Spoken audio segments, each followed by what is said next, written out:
Hey everyone, and welcome back to my channel. Today I'm going to be talking about my overly optimistic April TBR. It seems like it's that way every month, but I think some of my reads are a lot shorter this month, so I'm hoping that I can get through them faster, even though the amount of books might seem like a lot. First up on my list is going to be this book, The Ships of Merior by Janny Wurts. If you don't know, this was on my March TBR, and I read a whole 26 pages in March for this book. I don't know why. I have taken such a long time to get through this book. It's actually been on my TBR for a couple months now.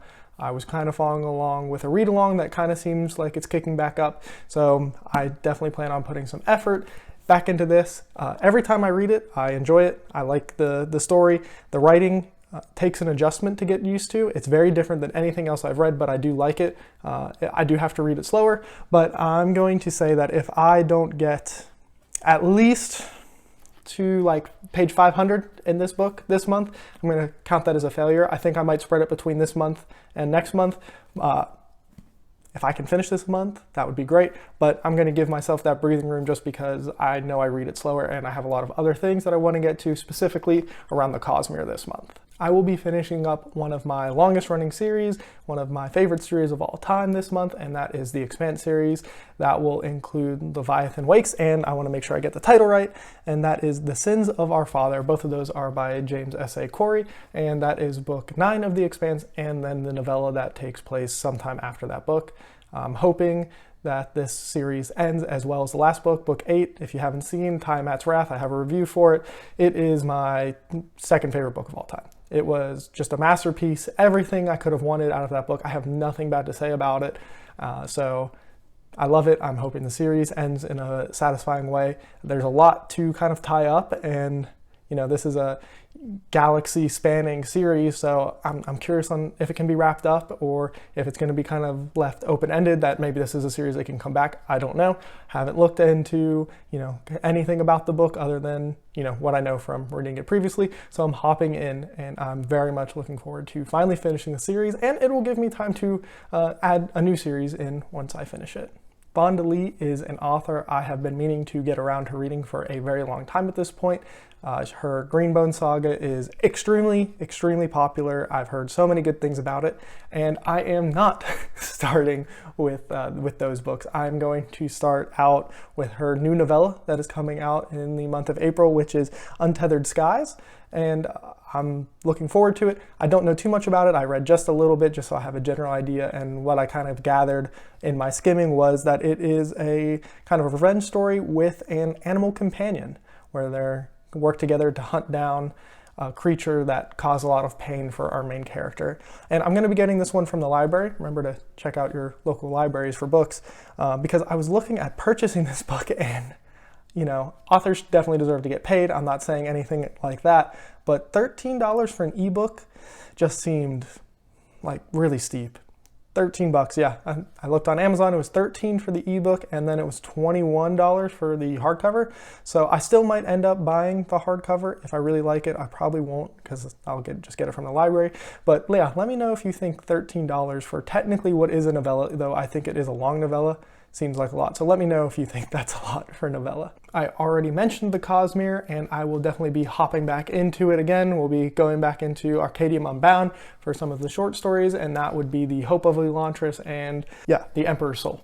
Those are both obviously by Brandon Sanderson, and those are the next two stories that I need to get to on my list that I'm following through to get through the Cosmere. And that is not the end of my Cosmere plans. I'll mention those a little bit later in this video.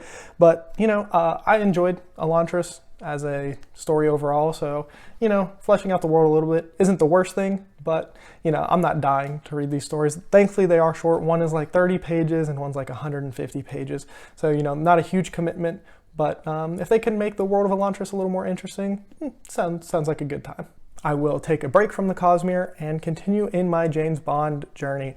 I'm getting very close to the end of this series as well, and so this will be another series I can take off the list and throw in another series soon, and that is with The Spy Who Loved Me, which is the 10th Bond book overall and the 9th full-length novel. There's a short story collection in there in the Bond books by Ian Fleming, and this was also made into a film with Roger Moore in 1977, and I don't think it was completely written by Ian Fleming. I think it might have just been him kind of giving a blessing to somebody who wrote it, or maybe he had some kind of editorial control. I don't like to look into like the stories of this books before I go into reading them, but I did see that this one is very different than the other Bond books, and that Bond isn't really our focal character in this one.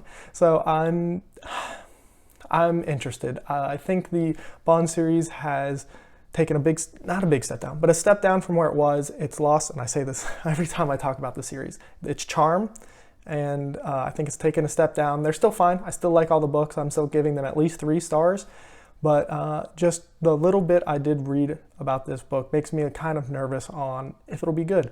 I hope it's good. I am listening to the audiobooks, and Rosamund Pike, I think, is the audiobook narrator, and she has done some fantastic work in the audio world. So I am looking forward to that part of it. So I'm hoping this book maybe is a change of pace in the right way, and we'll see if it's just more kind of action film, or if I can get back some of the James Bond that I love early in the series. Hopefully, James Bond doesn't let me down, but if it does, hopefully the Cosmere can pick me back up, because I'll be jumping back in with Warbreaker, once again by Brandon Sanderson. I don't know too much about this book. I know it's kind of a political marriage, and there's kind of like a Parent Trap kind of, or not Parent Trap, Freaky Friday kind of situation maybe, where somebody goes instead of the other. Maybe I think they're twins or something, and one princess gets sent instead of the other one. That's pretty much all I know. I don't know if people like this story. I think people do. I think people, in general, like most of Sanderson's work. But, looking forward to it. And then after that, I will finally get to The Way of Kings by Brandon Sanderson. This is my most anticipated read in all of my Cosmere. I have following this list that I found on I think it was the Sanderson subreddit, or the Cosmere subreddit, one of those two. And yeah, this is the book that I have been waiting for. Everything else was kind of second fiddle. The Stormlight Archives is the series I have been really wanting to get to. So maybe I'm hyping it up too much, but I'm very, very much looking forward to finally getting around to The Way of Kings.